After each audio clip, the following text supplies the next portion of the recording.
Nesta 21ª aula de Biomecânica, nós vamos recuperar o assunto da aula anterior. Eu começo por escrever os principais resultados que então obtivemos. Vimos que a deformação relativa, numa secção da barra, era proporcional ao afastamento em relação ao plano neutro, que nós designamos por Xi, a dividir pela curvatura da barra nesse ponto.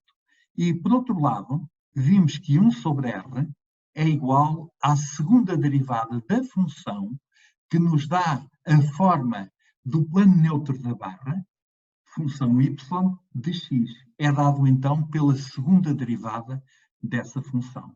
Se nós tivermos uma barra, por exemplo, com esta forma, com esta secção assim, pois, esquematicamente, nós temos y de x e a barra, por exemplo, de forma desta maneira.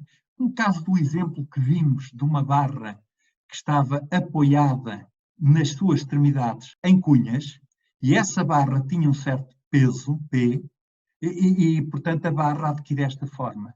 Ora, esta forma é dada por y de x. E sendo dada por y de x, em cada ponto x, a segunda derivada desta função dá-nos o inverso de R, e este R entra na expressão da deformação, e essa deformação, se eu agora olhar para esta secção da barra, assim virada para nós, então tenho aqui o plano neutro, e a distância daqui até aqui é a distância que eu vou designar por Xi. Xi muitas vezes também se designa simplesmente por y, embora o y seja a letra que está aqui já usada para designar a deformação da barra, mas de facto uma distância na vertical não deixa de ser designada por y. E é precisamente aqui que vamos retomar o assunto que então foi visto na aula anterior, para começarmos por calcular o momento das forças devidas à tensão normal. Vimos então na aula anterior que o epsilon era Xi sobre R. Cá está, eu neste slide estou a representar aquilo que eu antes designava por Xi. O que era Xi? Era a distância desde o plano neutro até ao ponto que eu quero considerar. Este era o Xi, que agora vai ser simplesmente designado por y. Então, a deformação nesse ponto é dada por y sobre R. A deformação cresce do plano neutro para a periferia, seja para baixo, seja para cima da barra. Qual é a força aplicada neste ponto? A força aplicada neste ponto é simplesmente o sigma vezes o ds, ou seja, tensão normal. Esta tensão tem então a direção do eixo do x. É uma tensão normal. Vezes o ds. E o que é o ds? O ds mais não é do que o dy vezes o dz. Z é esta dimensão.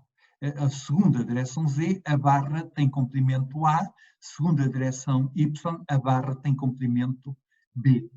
Então, se queremos saber o momento desta força elementar aplicada neste ponto, eu tenho de multiplicar este afastamento, daqui até ali, ao braço da força, vezes a força. É a situação normal. Tenho aqui um ponto O, tenho aqui um R, tenho aqui uma força F.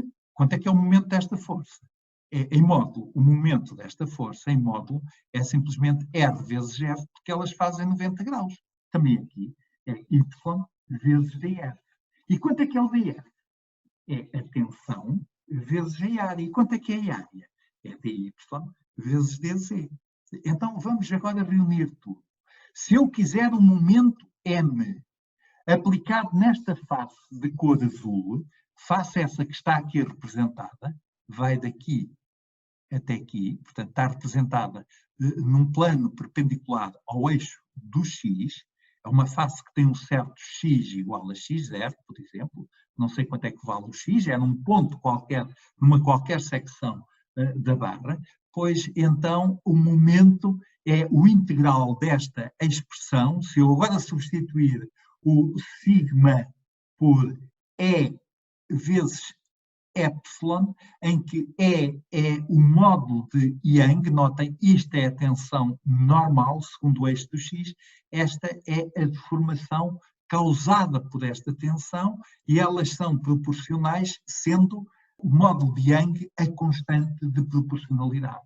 Portanto, estamos a pensar em materiais elásticos caracterizados por um certo módulo de Young e a razão de Poisson. Portanto, esta é a relação entre os dois, e se nós agora substituirmos, fica Y vezes E, vezes o epsilon é dado por Y sobre R, vezes a área ds, e agora vamos só reunir termos. Notem que este ds é, então, repito, é dy dz, mas o integral em z é simples de fazer.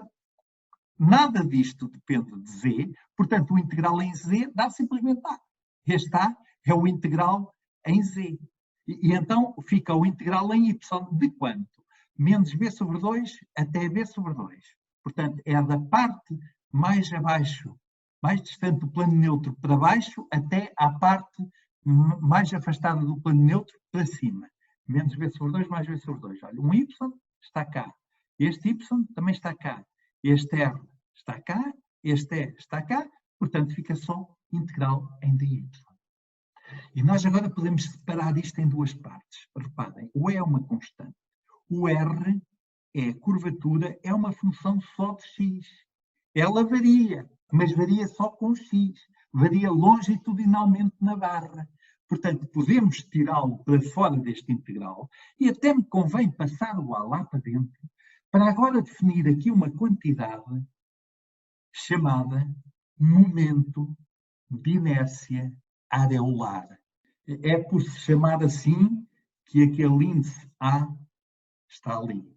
E agora, reparem, o momento de inércia areolar distingue se uma barra, por exemplo, com esta característica, agora estou a exagerar em relação à barra de cima, tem na vertical um comprimento B, na horizontal um comprimento A.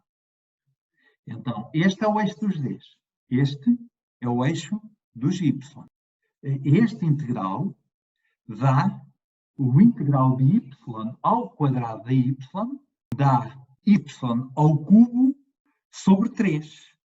Mas como eu integro de menos b sobre 2 até b sobre 2, isto fica y ao cubo sobre 3 entre b sobre 2 e menos b sobre 2. Ora, quando eu tenho b sobre 2, 2 ao cubo dá 8. 8 vezes 3, 24. Portanto, fica b ao cubo sobre 24.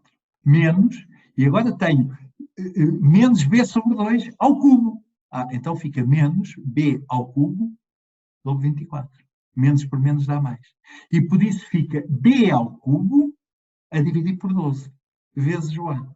Mas isso é se a geometria for esta. E se a geometria for esta, e se esta face agora horizontal for B e a vertical for A, então o integral agora já não vai ser feito entre menos B sobre 2 e B sobre 2. Vai ser feito entre menos A sobre 2 e A sobre 2.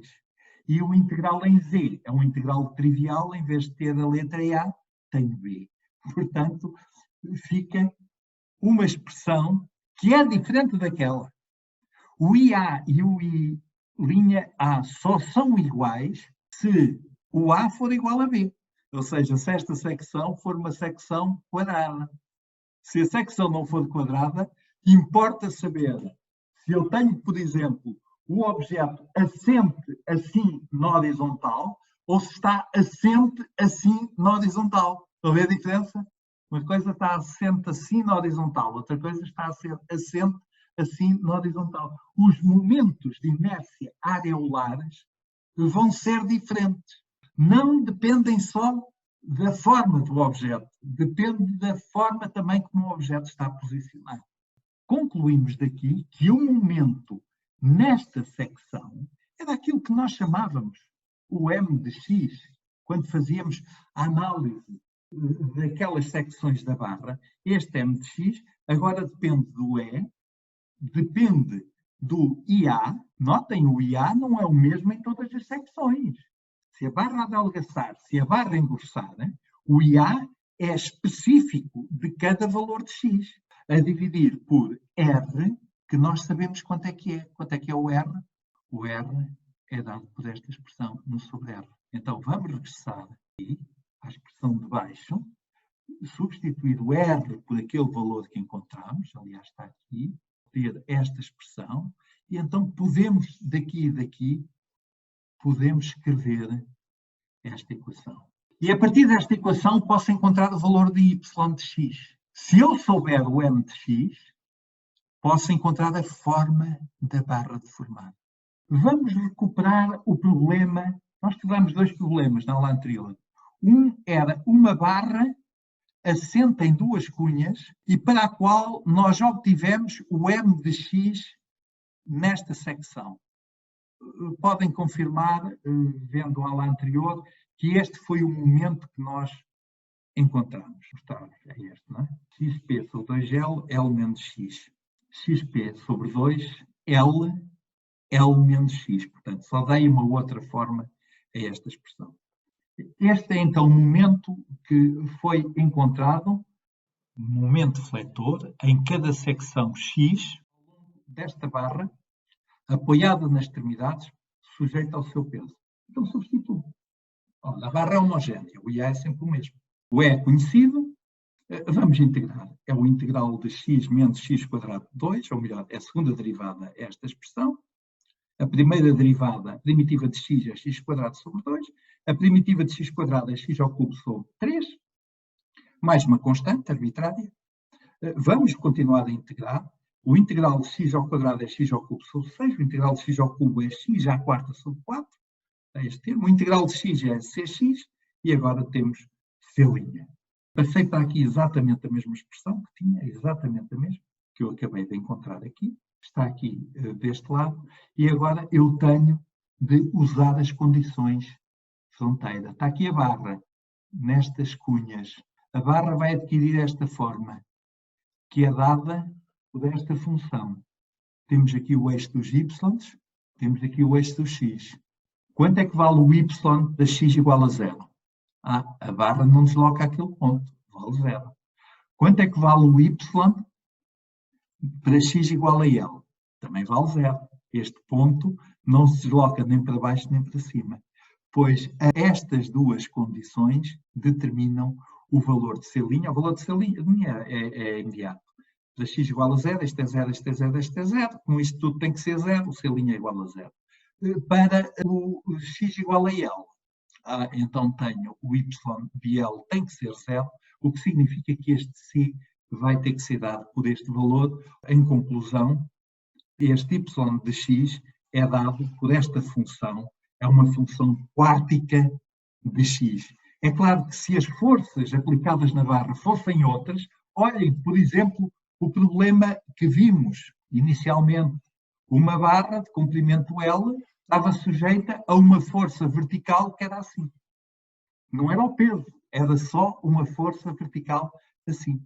Então vai dar um outro y diferente. Vou agora apresentar a relação entre o momento das forças na secção X, ou seja, o M de X, e as tensões normais exercidas nessa secção.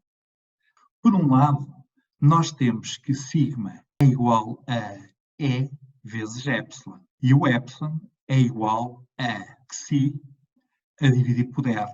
Xi é que eu às vezes chamo y, mas não confundir este y de variável interna com o y que eu acabo aqui de determinar que diz respeito à forma do plano neutro da barra. Está bem? Portanto, eu podia chamar a este, pode distinguir do outro, ele continua a ser y, porque é para cima. Mas podia-lhe chamar xi. É uma variável sobre a qual tipicamente eu integro. Mas pronto, está aqui y, vou-lhe chamar y. Esta é a tensão normal. E também acabamos de ver na aula de hoje esta importante relação. relaciona a curvatura com o momento das forças nesta secção, das forças normais nesta secção com certo valor de x. Mas também já sabemos que 1 sobre r é igual a d2y dx2, ou seja, este d2y dx2 só tem a ver com este m de x, com o material de que a barra é feita e com a forma local da secção de cada barra, o que vai determinar um certo momento de inércia regular. Mas agora, olhando para estas duas expressões, o sigma xx é simplesmente proporcional à distância em relação ao plano neutro e que está aqui a ser designada por y. Agora sim, tudo aquilo que eu disse anteriormente sobre a forma destas tensões ganha agora expressão matemática. Se este for o eixo dos y, então, à medida que nos afastamos do plano neutro, estas forças, olha, eu vou pô-las ao contrário do que eu costumava fazer, não faz mal, depende agora do sinal deste m de x. Se são para um lado na parte de cima do plano neutro, então são para o outro na outra parte do plano neutro. Tá bem? E, portanto, elas anulam-se, notem, isto é uma reta de declive quanto? M de x a dividir por IA. E este M de x a dividir por IA é dependente de x. O M de x, naturalmente, já aqui está expresso, mas o IA, se a barra não tiver a mesma forma em todas as suas secções, este IA também depende. Este IA, recordo-vos, era y, que é a coordenada vertical, ao quadrado de y, vezes dz, integrado, tanto em y quanto em z. Este é que é o IA. Vamos ver se é. O IA é esta expressão. É y ao quadrado de y, vezes o integral na outra dimensão, que aqui não está explicitamente escrito, mas é a dimensão z, e que eu aqui escrevi explicitamente.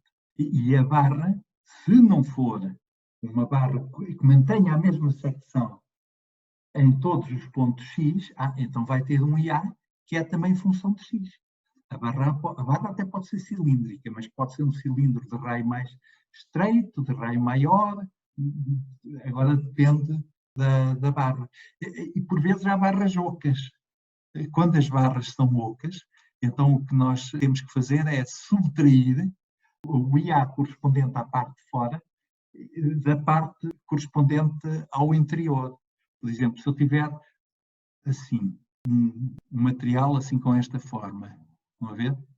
Então eu tenho um IA para a parte exterior e tenho um IA para a parte hipotética interior, esta que aqui está ponteado. Ou então subtraio uma da outra e tenho esta forma. Há formas em engenharia muito curiosas, por exemplo, estas, bem famosas nas construções dos prédios de aço, de estrutura de aço, em Nova Iorque, no período antes da Segunda Guerra Mundial, em que aparecem, nos filmes vê-se muito este tipo de vigas, do ponto de vista da sua geometria, tem características interessantes para a resistência das estruturas. Acabámos de ver a relação entre o sigma xx, tensão normal, e o m de x. A pergunta é, não há uma relação equivalente entre a tensão tangencial e agora aquela força que se estava a exercer nesta secção? Recordo-vos a barra, aqui a secção da barra, nesta secção existe um f de x que é vertical, existe um m de x. Este m de x tem a ver com as tensões normais e o f de x deve ter a ver com as tensões transversas. Portanto, tensões assim. Essas tensões designam-se por sigma xy e a relação que eu aqui vou dar, sem a explicação que dei neste caso anterior, vou só dá-la porque ela é útil e importante, é dada por esta expressão. Vejam a semelhança. Em vez do m de x, temos o f de x. O IA está cá. Só que agora temos, em vez de y, também temos o A, que é o comprimento da dimensão horizontal da barra. Mas depois temos uma função, que é uma função Q de y.